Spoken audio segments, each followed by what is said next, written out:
everybody, and welcome to Chelsea Groton Bank's Facebook video. Today, we are talking about checking and savings accounts, and this is appropriate for students in grades 6 through 8. My name is Miria Gray. I am the Community Education Officer here at Chelsea Groton Bank, and we're here to help you with all of your personal finance journey. So, let's jump right into this. Checking versus savings. Savings account is exactly what it says it's for. It's for saving money. And this is typically for things like larger purchases, like going to college, buying a car, buying a house, or even some larger purchases that might take some savings for, like a trip or a really expensive video game that you might want. It might take you a while to save up for that. With a savings account, you typically get 6 withdrawals a month, meaning you can take money out of a savings account 6 times a month. And that is regulated, so banks don't really have any control over that. Some banks may allow it and they may charge you fees for it, and some banks may not allow it. They are interest bearing, meaning that if you keep a balance in your savings account, that you will earn some interest, and that is money that the bank pays you for keeping your money at the bank. They usually have minimum balance requirements. Our Chelsea U account does not have a minimum balance account for savings, but typically for adults there is a minimum balance requirement. Usually it's pretty small, so it's not anything to really worry about. But and there's some ways around it, usually, like if you have a direct deposit going in there or transfers, whatever it might be. But it's something that you're definitely going to want to ask your bank about when you're opening an account so that you're aware. And you would get an ATM card with this account, meaning that you can take that card and go to an ATM machine and get out some cash. Checking accounts are different. Checking accounts are for your daily spending. These are things like going to the grocery store or going out to eat, things that you would do on a daily basis. There's no withdrawal limits, meaning that you can take money out as many times a month as you want. There may be a dollar amount limit because we're trying to protect our customers so that if somebody gets your card, they're not going to be able to wipe your account out. Typically, there's no interest, meaning that you're not going to get any interest for keeping your money in a checking account. Some checking accounts are interest bearing, but they usually have higher account limits on them, so you're going to want to ask your bank. Usually, there is no minimum requirement, meaning you don't have to keep a certain amount in your checking account to avoid fees. Our Chelsea U account has no limit, but you're going to want to ask your bank because each bank is different, and they're going to have to explain their fee policy to you. You get a debit card and checks. A debit card means that you can go to any place that you could use Visa, MasterCard, or American Express and purchase things using your checking account. Or you can write a check, which is basically an IOU for a business that tells your bank that it's okay to pay them some money. People don't write checks as much anymore because having debit cards makes it very easy to make purchases without using a check. It's faster, it's a little bit more secure. But in a case where you lose your debit card and you have to wait for a new one, or if systems are down and a business can't take your credit card or debit card, you may have to use a check. And so it's really important to understand how checks work and how to write a check. So here is how to write a check. All right, so here's our check from our previous slide.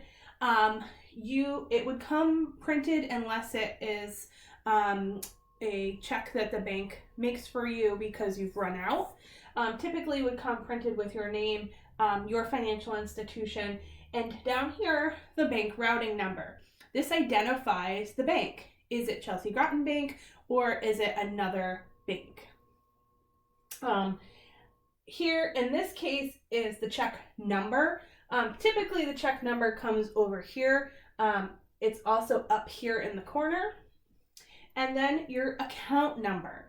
And your account number is the number that the bank assigns to you so that we know which account is yours. And this identifies which account we should be taking the money out of. If you have multiple checking accounts, you'll have multiple account numbers and multiple checks. Okay, so let's get right into it. Oops. So the first thing that you're going to do is write the date. So today is April 1st, 2020. I'm going to write that up there. I could also write 4-120. Okay. Pay to the order of. This is who I want the check to be made payable to. It could be made payable to a store. It could be made payable to the person. In this case, I'm making it payable to John Smith. Okay. Down here, this is what is called the legal line. This is the line that you're going to write the amount of the check on using words. So you're going to write 100 and 0000, meaning $100 and no cents. And then I'm going to put a dashed line after that. That's so that nobody can write something different down here, right? Because I have blocked out the rest of the line. I didn't take up the whole space. Depending upon how large your handwriting is, how much the amount of the check is for, you may have more or less space. If I had just written 100, somebody else could come in afterwards and write 1,000 after it, and then the check would say it's $100,000 instead of just $100. The legal line means that this is the line that we have to pay the check out to. Okay? Up here in this box, you're going to write the numerical amount. So the number amount is $100. Okay? So even if it said $100 here and $100,000 here, we'd still have to pay the check out for $100,000. Typically, that would send up a red flag for the bank, and we would contact the person, the owner of the checking account, and make sure that they really wanted the check paid out for $100,000 versus the $100. But we also might send you back with the check if it said $100 here and $10 here to have you go back to the person and say, hey, what's going on here? You didn't make my check out correctly. Down here, you're going to, in the for line, you're going to write what the check was for. That's going to help you remember when you go back and look at your bank statement what you spent that money on. Here, it's a graduation gift for John Smith. And then over here, you're going to sign your name, the signature line. This gives permission for the bank to pay out this amount of money. This signature should match your signature card at the bank that you signed when you came in and opened up your account. If it doesn't, that might trigger a red flag for the bank. If you don't know how to sign your name because you haven't learned cursive, then this would be the best thing to learn. If you were going to learn anything in cursive, it should be your signature. You have to use it for a lot of documents as you get older. On loans and on checks and on contracts for jobs, you're going to have to sign things, okay?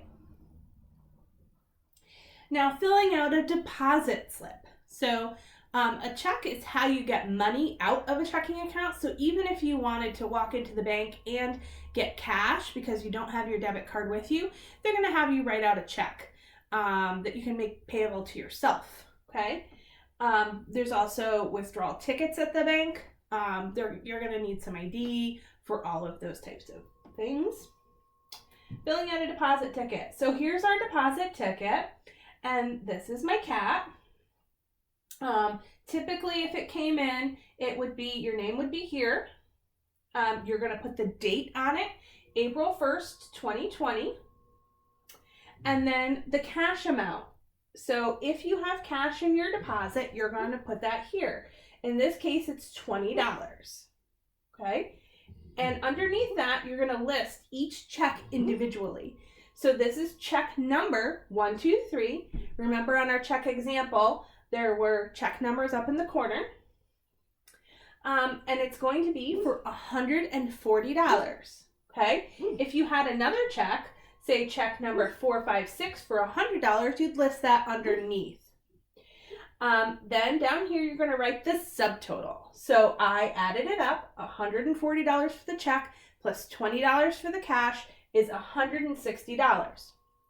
Now, this line right here asks for less cash, meaning if I was depositing all checks and I wanted to take some cash back with me, I would put that amount here.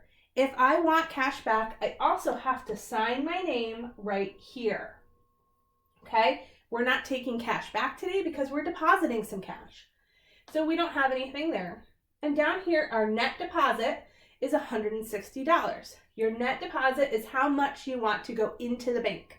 Okay? So if we had wanted cash back, we would subtract that out, and our net deposit would be how much is going into the bank. Okay? And then reading your statement. So each month, you're going to get a statement. It used to be that you might have a passbook savings account, and there may still be some passbook savings accounts out there, but typically now they're all statement savings accounts. You'll get a statement for your checking account and your savings account. Okay, this happens to be a Chelsea U checking account. You get a statement every month. This one is an online statement. So I could have clicked to view check images so I could see if I had written out any checks, what they were for. But you could get this in the mail or paperless in your online banking.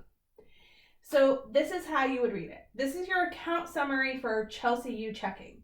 Our starting balance, meaning how much we had in there at the beginning of the month, any deposits that were made, meaning any money that was put into our account, interest paid. Chelsea U checking does not bear any interest, so it's $0.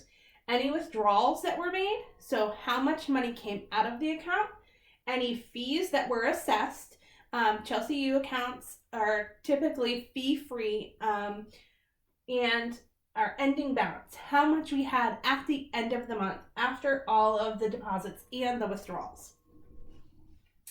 So then the next part is your deposits and credits. So how much money was put into your account. So you can see here there were 3 external deposits from Mohegan Tribal Payroll.